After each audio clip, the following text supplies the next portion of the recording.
situons la Pâque dans le cadre spatio-temporel, le temps et la géographie.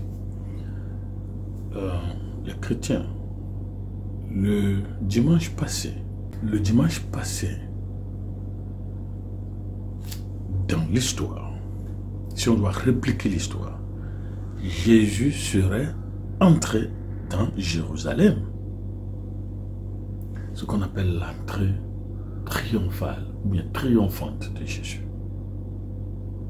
Mais bien avant cela, vendredi soir, samedi, Jésus était allé à Béthanie. En fait, Béthanie, en arabe, les gens disent les choses qu'on a écrites dans la Bible, là, ce sont des fabrications.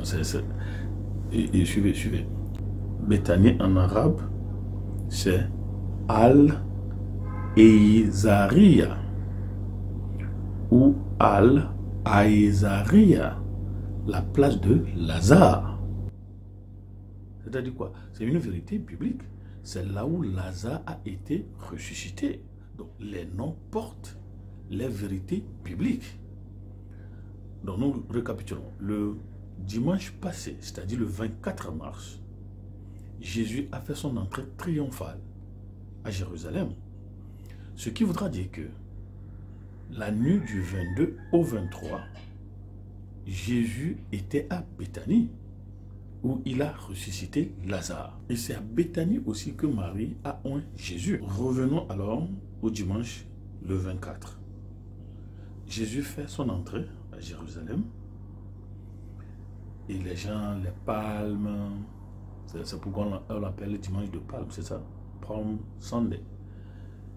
Palme, Hosanna, Hosanna, Hosanna. Et c'est aussi le jour là, le dimanche le 24, que Jésus pleura aussi sur Jérusalem. Belle capitale, tu seras un jour détruite. Parce que tu ne sais pas le jour que le Fils de Dieu t'a visité. Toi aussi, tu seras un jour détruite parce que tu ne sais pas le jour que le Fils de Dieu entrait dans le temple. Et vous savez ce qu'il a fait. Et il va retourner à Béthanie, la frontière entre l'est de la Palestine et puis le lundi, c'est-à-dire le 25, Jésus va maudire le figuier. Pourquoi? On ne sait pas. Mais ça, c'est un symbolisme spirituel. Il va aller au temple. Il va nettoyer le temple. Bande de voleurs, de criminels. La maison de mon père sera une maison de prière. Mais vous, vous en avez fait des maisons, des forest bureaux. De criminels, de menteurs, de voleurs, de prostituées. Mais il faut aussi comprendre, les gens venaient chaque année.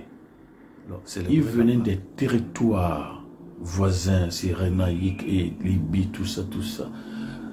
Ils venaient avec des monnaies étrangères. Donc dans le temple, on a institué un forest bureau pour convertir l'argent. C'est pas mauvais. Mais quelle est l'intention? C'est se faire riche dans la maison de Dieu. C'est ce que pour les autres personnes font.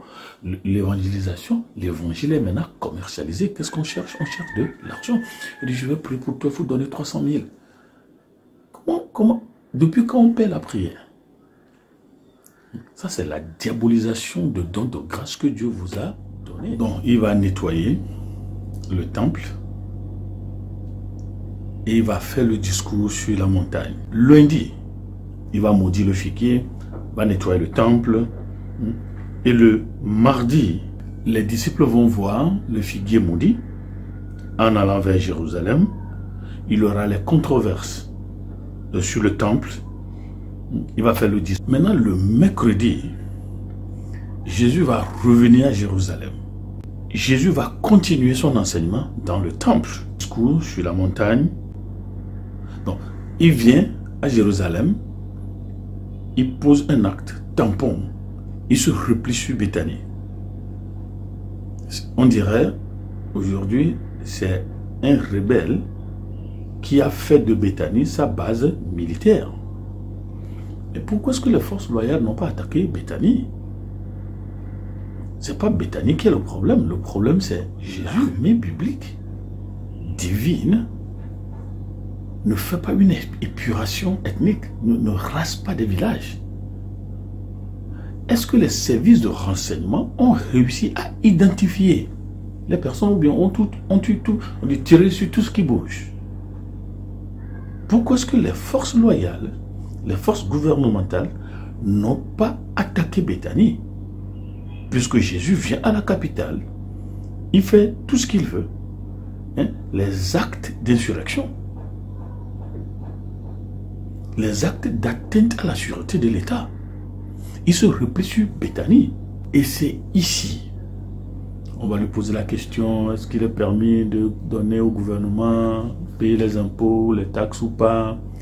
Montrez-moi, cette monnaie porte l'effigie de qui? César. Donner à César ce qui est à César. Alors le Sanhédrin a dit, maintenant il faut tuer ce monsieur. Il faut tuer ça c'est le mercredi. Jeudi, la nuit de mercredi, jeudi, Jésus va célébrer la Pâque avec ses disciples. Vous mangez ma chair, vous buvez mon sang. Le symbolisme eschatologique apocalyptique. Vous êtes rachetés de la malédiction de la loi. Et l'acte dont l'ordonnance vous condamnait, je mange ça à votre place. Ça, on l'a fait dans la chambre haute. Après, Jésus va se diriger sur le jardin de... Maintenant, le vendredi, Jésus sera arrêté.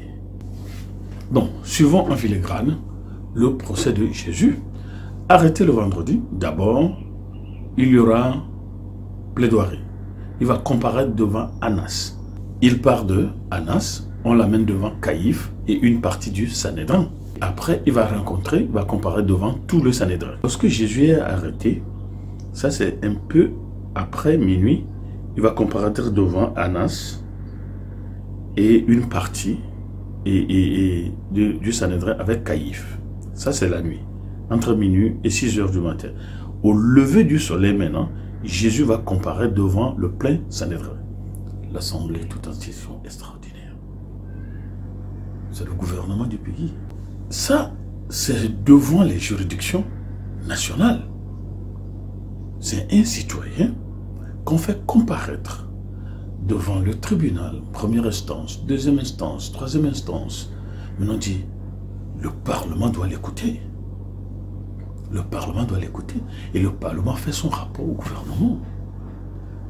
Et le gouvernement national dit, mais ça dépense les compétences nationales. Il faut aller vers le représentant de la métropole. On va maintenant emmener Jésus devant les juridictions romaines qui sont les patrons du pays depuis la colonisation N+1. Devant les juridictions coloniales romaines, Jésus va comparer d'abord devant Pilate. Et Pilate va l'envoyer à Hérode. Et Hérode va le retourner à Pilate. Donc Pilate, c'est le représentant du pouvoir romain dans la Judée. Bon, on a préparé la crucifixion, on l'a crucifié, tout ça. C'est le vendredi. Jésus est en train de préparer la Pâque. C'est qu'on dit aujourd'hui la communion. Bon, les chrétiens doivent le savoir. Le samedi, ils vont à l'église. Ils vont à l'église. Donc, dans le cursus des dates, on ne va pas mettre samedi. Maintenant, le dimanche, on a constaté le tombeau vide. Il y a eu résurrection. Et la résurrection, plusieurs personnes disent, Jésus n'est pas mort. Il y a la théorie des disparitions, il y a la théorie de substitution, il y a la théorie d'évanouissement. Il est tombé évanoui, on l'a remplacé avec Judas. Et les Carolingiens en France, oui, qui était le patron du 13e siècle, tout ça. Oui, ils disent, oui, que nous sommes les descendants de Jésus et de Marie, que Jésus a fui, il est venu en France, Jésus est ressuscité. Après la résurrection, Jésus est resté sur la terre pendant 40 jours. Lisez Actes chapitre 1, le 3e verset. Jésus est mort, il est ressuscité le dimanche. C'est pourquoi nous avons remplacé samedi avec dimanche, le jour du Seigneur. Bon, il y a des discussions ecclésiales à cet effet. Et Colossiens dit, pourquoi vous justons en ce qui concerne les dates, les jours, tout ça. Allez, servez Jésus. Même lundi, c'est bon. Mardi, c'est bon. Après la résurrection, Jésus est resté sur la terre pendant 40 jours. Acte 1, verset 3. Et le 40e jour, maintenant, Jésus est monté au ciel. Et 10 jours après, c'est comme ça que nous avons la Pentecôte. Pentecôte veut dire la 50e. Donc, pendant ces 40 jours-là, en fait jusqu'à 49, il y a 7 semaines de festivités et qui soit couronné le 50e jour par la Pentecôte. Et c'est le jour-là que le Saint-Esprit est descendu pour certifier tout ce que vous venez de suivre. Alors, Jésus est allé les 2 semaines pascales, un vendredi vers samedi, à Béthanie. Le dimanche, il y a Palm Sunday, dimanche des branches, et il est ressuscité un dimanche.